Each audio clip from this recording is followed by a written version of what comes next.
બાપુ જુનાગઢ ઉપરા દાતારની જગ્યા છે. Willing dim આગળથી દાતારની સીડી છે.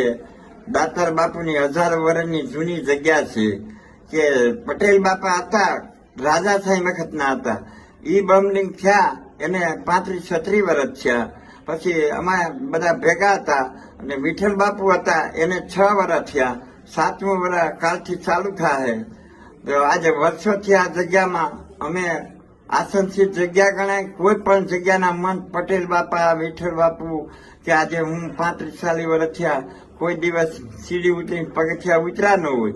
એક જ ધારા આવીને એવું હોય. અમારે આ અખંડ જોઈતું છે, વર્ષો થયા જોઈતું હોય અને અમે એક કલાકે ક્યાંય કોઈ ગયા ન હોય. એટલે અમારી આસનશીલ અખંડ જગ્યા ગણાય છે તે 24 કલાક દાતારની જગ્યામાં મહાપ્રસાદ ચાલુ રહે છે અને બધા ખૂબ આવે છે. અને આજે વિઠ્ઠલ બાપુની બમલિંગ થયા ને 6 વર્ષ થયા તો પુણ્યતિથિ છે. તો એની આજે સમાધિ પૂજન હોય, બપોરે મહાપ્રસાદ હોય અને અમારે આ ગઈ રાત્રે બધા ભજની કલાકારો આવ્યા હતા અને રાતે 9 થી સવારના 5 વાગ્યા લગીમાં સંતવાણી બહુ સરસ બોલ્યા અને બધા ખૂબ ખુશી થયા અને આનંદથી રાત આખીને દિવસ ગયો ખુશીથી. જય દાતા.